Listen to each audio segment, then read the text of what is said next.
Hello everyone, this is Akshay. I'm a physics educator at an academy. I am an IIT Bombay BTech. I have a JEE Advanced rank of 739. I was amongst the national top 1% in the National Standard Examination in Physics, and I have received a few excellence awards from IIT Bombay.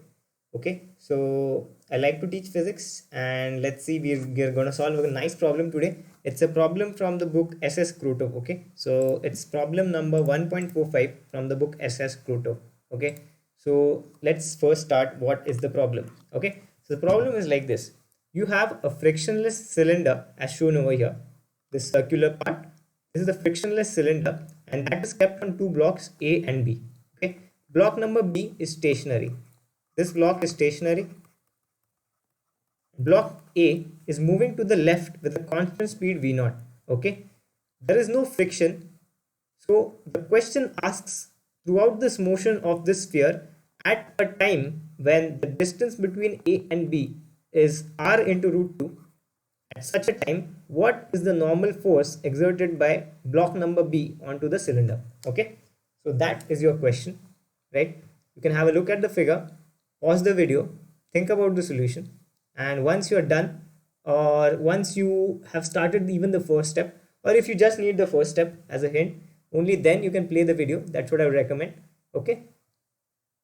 Okay, so let's start with the first step of the solution, right? So what do we want? Okay, so as I always say in physics, the first step to solve any problem is visualization. Okay, so I would recommend you guys to visualize what is going to happen. So the first step over here, let's go to the very beginning. How did this all start? So in the very beginning, block A and block B were very close to each other. It would be something like this.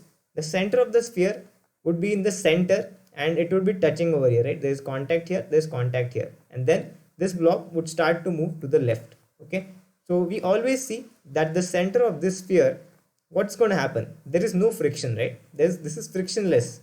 So what's going to happen? The center of this sphere, not the center exactly, this point over here, this point of contact over here, this point is going to slip. Okay, this point is going to slip like this, and this center is going to fall, right? It is going to fall in this direction, correct? So it would have a left velocity as well as a y velocity. Okay, that is the first assumption, that is the first observation that we have to do. Okay, so then what is the next thing? The next thing is, let's say, let's quickly notice this thing. Okay, what is the distance between blocks A and B? What is that distance at any time t? If I draw this line over here, if I draw this line over here, if I just draw this distance is just v naught into t, correct? Now what is also that equal to? That is also equal to twice into r into sine of theta. What is theta? This figure over here, just have a look at this. What I've done is I've just drawn the triangle between the point of contact here, and the center of the cylinder. Okay, so this triangle I'm further dividing into two smaller triangles by a vertical line. So this angle over here is theta, correct? This is the angle theta I'm calling. So since this length is r, from this point to the center to this point, r sine theta is this much. This much is your r sine theta. So twice of that has to be equal to distance between A and B. Okay, so I've just written that as an equation. V naught t has to be equal to twice r sine theta, right? So that's your first part. What is the location of the center of mass? Center of mass is located at a distance r sine theta from block B, which is stationary, correct? The center of mass of this cylinder is located at a distance r sine theta, correct? At a distance, this part is r sine theta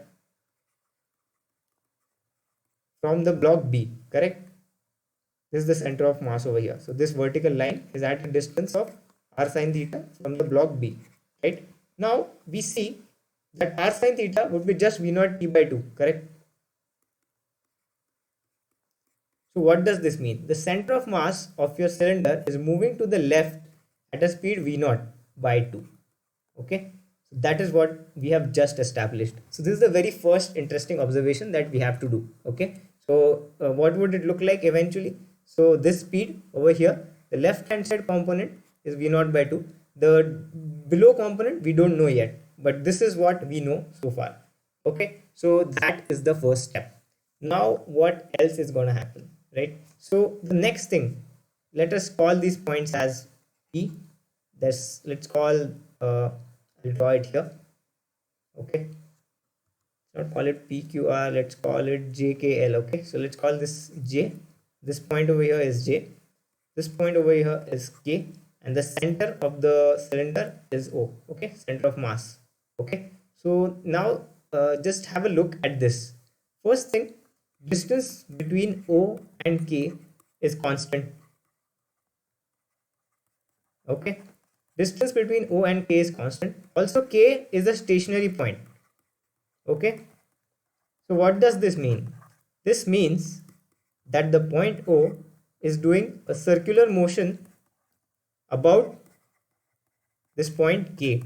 Okay, so the center of mass of the cylinder is going in a circle about this point K. Okay, the point I've just shown over here. So what is it going to look like? Let us draw that figure as well. So let me draw the two blocks again. So something like this one here, this one like this one here, this one like this. Let's draw the circle. Okay, we need not draw the circle completely. Okay, what is the main part is the center of this circle is right now like this. It is going to move in a circle. Okay, it is going to move in a circle. This is my center O, this is my point K, this radius R, this circle is what this is going to follow, point number O. Okay, so that is the first thing that we have to notice. Now let us draw the free body diagram of this separately. Okay, and let's have a look at what is going on. So let me draw it again in a much cleaner fashion. Let me clear out the blue. Okay, wait, let's clear this out. This one is gone, this one is gone. Okay, so the clearer figures are, the better it would be to understand. Okay, so yeah, so this is the this is the one block, this is the other thing side of that. This one would go down, this one go to the left. Okay, now this is your center somewhere over here. Circle would look something like this, right? Okay, so this is our figure. What is it having? It's going to have two normal reactions. So let me draw this one. This is going to go something like, oops, this is going to go in this direction like this. This is going to go in this direction like this. Okay, both are going towards the center. And what we have been given is the distance between A and B is R root 2. Okay, so if, let's zoom in here a bit. Okay, so if distance between A and B, if the distance between these two is R root 2, we can say that this theta is 45 degrees. Okay, theta would come out to be 45 degrees because this distance is R root 2. So this distance would come out to be R by root 2. Okay, R by root 2 over here. So that distance is equal to this R into sine of this theta, right? So you will just get sine theta to be 1 by root 2. So theta would come out to be 45 degrees. So at the point when theta is 45 degrees, the question is asking us what is the normal reaction. Okay, so if we draw this figure properly, what we would realize is that the angle theta, right? Let's just look at it here again. So what is the angle between n1 and n2? The angle between n1 and n2 is 2 theta. Okay, 2 theta is the angle between n1 and n2, so which is 90 degrees, right? So n1 is just perpendicular to n2 at this point. Okay, so if you draw the figure properly, what would it look like? Let me draw it once. Sorry for that. So let me draw it once. Just delete all of this. I'll just draw the circle. Oops. Okay.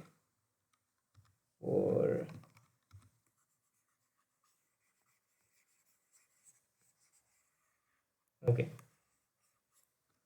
so okay, so here we go. So we draw the circle. Okay, in this circle, what is going to happen? The normal reaction forces are going to be something like this. Correct? This one is here. Sorry, this one is here, and this one is something. This is not correct. Something like this one is here. Okay, so the angle between them is 90 degrees. So let me draw the other way around. So I'll draw this one. Okay, something like this, and this one will go this one goes like this, this one goes like this. Okay, so along these lines is what you have the center your forces. So if you call this n1, you call this n2, these are perpendicular to each other. Okay, this is the point O, and you have your points J and K over here. Okay, J and K. Now what is the interesting part? We noticed distance between O and K is constant, K is stationary, so O is moving in a circle about the point K. Okay, O is the center of mass of this sphere. So since it is moving in a circle about the point K, distance between O and K cannot reduce, so it will not have any velocity in this direction. Okay, all of its velocity is going to be in the direction perpendicular to that. Okay, so let us just draw this. So it has velocity in this direction.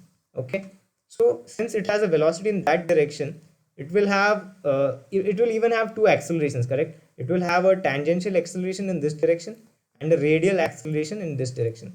So let us just look at the radial acceleration, because the normal reaction N2 that we want only is going to contribute to the radial acceleration, correct? N2 is not going to contribute. If I call this AT, if I call this AR of the center of mass O, N2 is not going to contribute anything to AT, correct? So we just want to write the equation regarding the radial acceleration, which is just the centripetal acceleration, correct? So this is what we want to look at. So let's just write that equation. What is it? You will get mv square. I call it v1. Okay, let's call this velocity, the speed with which it is moving here, as v1. Okay, the velocity of this center of mass. So mv1 square divided by r has to be equal to what? Your mg is vertically downwards. From this point, mg is going downwards. Okay, so this is your mg. So and this angle will be 45 degrees, correct? This one. So what will you get? Mg divided by root 2 is the component of mg along this line. Okay, minus normal reaction n2. Okay, this is the equation that you would get. So you just need to calculate what is v1, right? Now what do we know? We know that the center of mass O is moving to the left with the speed v0 by 2, right? v0 by 2 is just equal to what? v1. You have v1, right? If you draw the vector v1, it would be something like this, correct? Something like this. And the component of v1, this is v1, this component of v1, this is 45 degrees, right? So you will just get v1 by root 2, right? This is the component of v1 which is contributing to the leftward motion. So you will just get v1 by root 2 to be equal to v0 by 2. So what would you get? You would get v1 to be equal to v0 divided by root 2. So now you have v1, right? You just substitute into this equation over here. What would you get? N2 has to be equal to mg divided by root 2 minus mv1 square divided by r. So you would just get mv0 square divided by 2r, right? That's all. That's all. So the important part here is that we had to look at the radial acceleration, because the n2 is only going to contribute to the radial acceleration. n1 did not come into the picture because n1 is perpendicular to n2. So n1 is only going to cause you tangential acceleration, correct? Tangential acceleration is completely perpendicular to the radial acceleration, so which is the centripetal acceleration. So n1 did not come into the picture. Now there is an interesting thing. If I ask you to calculate n2, are you able to do that? If I ask you to calculate n1, this the other force, are you able to do that? Right? If you are able to do that, just comment into the video, or just message me on an academy and we can discuss. This is a really nice problem. So we have solved for n2. Now the next part I'm asking you guys is to solve for n1. What is the other normal reaction force? Okay. So I guess this was clear. If you have any feedback, do let me know. Do follow me on academy. I've added a link to the video, and hope to see many of you guys joining me on academy, and we will be discussing many such interesting problems over there. Okay guys, bye bye, take care, stay safe, see you.